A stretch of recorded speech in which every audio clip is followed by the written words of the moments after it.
Welcome. You are in the lab room. I'm your host, Lou. Thank you for joining me. Week number 16, National Football League. There are no meaningless games in the National Football League, even though these two teams don't have any playoff aspirations. The Jets clinging to a ray of hope, I guess. I think they're eliminated already. It doesn't matter. They're not going anywhere. They don't need to go anywhere.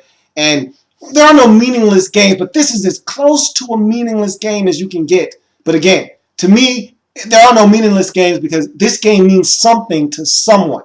All right? Whether it's Rex Ryan trying to hold on and make a bid to save his job in New York, or it's Rob Chizzinski trying to build his team into a winner. Every win counts. Every game means something if you're Rob Chizzinski. Whether it's week 16 of a losing season, your first at the helm in Cleveland, or it's week 2 in a brand new season and you're trying to get off to a good start. Every game means something if you're Rob Chizzinski. And if you're a fan of one of these two fan bases, this game means something. This could be you just wanting to win, like how I would want to if my team is in a situation where their season is essentially over and you're playing for pride. Or you could be one of those fans that wants to get a high draft pick and you're looking to tank it. That's not my style, but if that's yours, to each its own. Who am I to knock you for wanting a high draft pick? So this game means something, but Cleveland Jets, Cleveland comes into the game. And remember when the Cleveland Browns were right there at 4-6 with everybody else in this division? Remember that? Remember when? Man, does that seem like a long, and I mean a long time ago? And you fast forward, and this Cleveland Browns team has struggled mightily. And that would be sort of an understatement at this point. And so, you're thinking, well, maybe, just maybe, they could steal one on the road against the Jets. Gino.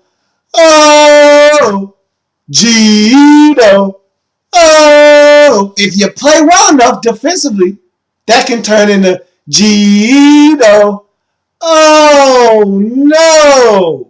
That's what you want to do. You want to stop the run. Look, I say this all the time. When you play the New York Jets, stop the run game. Don't let Chris Ivory nor Bilal Powell get off. Don't let them do anything in the run game. Don't let them catch it out of the backfield. Don't give Geno Smith any easy completions. Don't allow him to be bailed out by the running game and allow him to turn around and hand it off.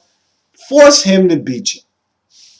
Well, you let them run the football with a little bit of success. And look, they were pulling out all the stops. They attempted a fake field goal early in this game, or a fake punt early in this game to try to catch you off guard, and it didn't work. They were pulling out all the stops. It's a desperate football team with a desperate head coach looking to save his job. He had already told his team in the locker room reportedly before this game, hey, I'm probably going to get fired.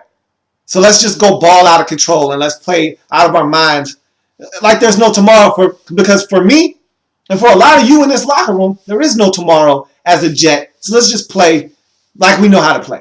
So you knew you were going to get the best shot the Jets had. And you were up 10-0 if you're Cleveland. And you give up 17 unanswered points. I mean, and that essentially, in a nutshell, is why this Browns team is so disappointing, because Jason Campbell, the caretaker Campbell, had another one of those stinkers that you'll get from J-Cam from time to time. You'll get the New England game from him where you're like, hey, this guy can play in this league. And then you'll get games like this, and even the game last week where you're like, man, this guy stinks. That's J-Cam in a nutshell. That's what you get from Jason Campbell from week to week. And this was one of those stinkers. And the Jets defense, again, don't want to take anything away from them. Don't forget, this is one of the better defenses in all of the National Football League. Muhammad Wilkerson and company, they can get after you with that front, and they can really make it hard on you to run the football. There was no running game in this game for the Browns, and so it was all squarely on the shoulders of Jason Campbell, and he folded under that pressure, and he threw a pick. D. Milner, finally nice to see him make a play for a change. He gets in there, picks one off.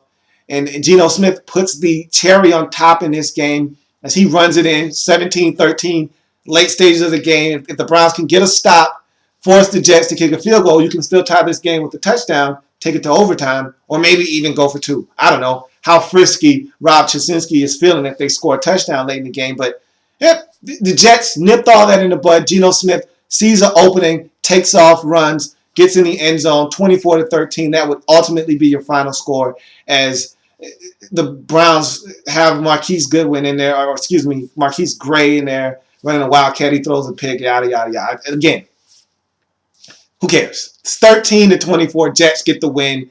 Final home game of the season for the Jets. Could be Rex Ryan's final game at home as the Jets head coach. We'll see. I really don't know. I feel like they need a change in New York, but I will say this in Rex Ryan's defense.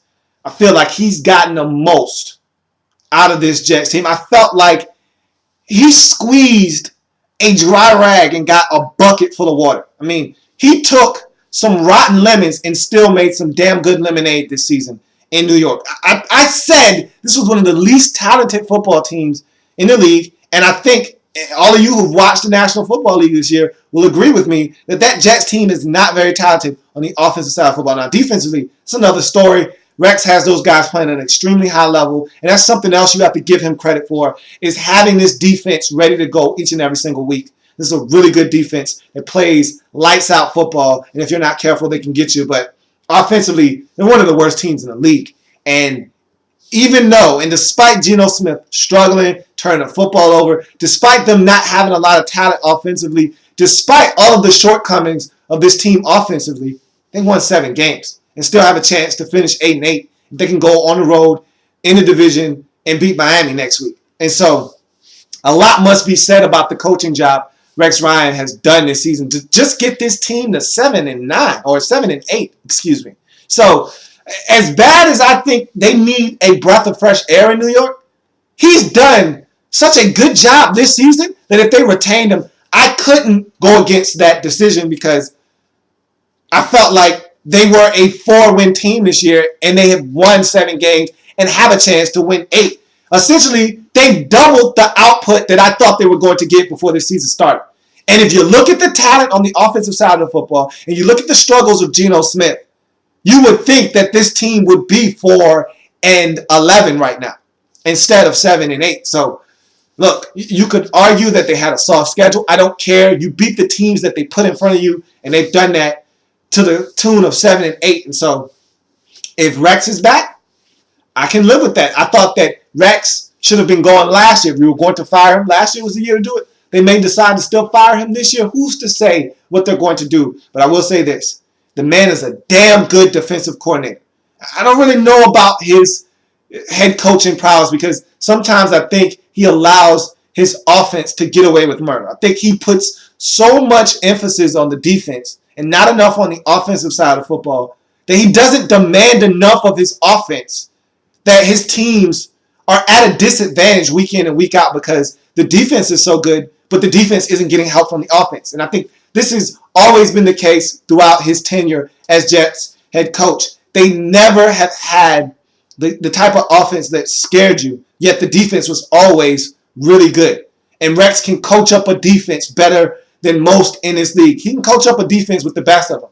But I don't think he demands enough of his offense, and I don't think it's fair to the defense that he puts on the field week in and week out. But again, the man can coach up some defense. So if he gets canned in New York, trust and believe he will get another head coaching job, or defensive coordinator job somewhere. He will flourish, and he will tantalize another team to give him another shot as a head coach, because the guy can coach up and scheme up some defense. That is for certain. But if you're the Browns, another loss, and again, another loss that you can pin squarely on the shoulders of the fact that you don't have a quarterback. You don't have a starting caliber quarterback on your roster, and until you do, this is going to be the outcome of most of your ball games. Whether you're close all game and it gets away from you at the end, or like you did against the Patriots, blow a lead in the later stages of the game, you're not going to win because you're not well-rounded enough of a football team. Now, you've got plenty of talent on both sides of the football. You just need a signal call. Until you get that, I expect you to do that in this year's draft. Hopefully, you get the guy that can come in and rectify that position, and you can move on from there. But another loss for the Browns. They dropped this one 24-13. Jets go to 7-8 on the season. Browns fall to either, and excuse me if I'm wrong on this one, but they either fall to 5-10 on the season or 4-11. I think it's 4-11. Could be 5-10. Either way, they're not a good football team. That's going to do it for this installment of In the Lab Room. I thank you for joining me. What happens in the National Football League, whether big or small, we cover it all here in the Lab Room. I thank you for joining me. Got plenty more games to break down, so come back and join me as I continue to break down week number 16, the National Football League.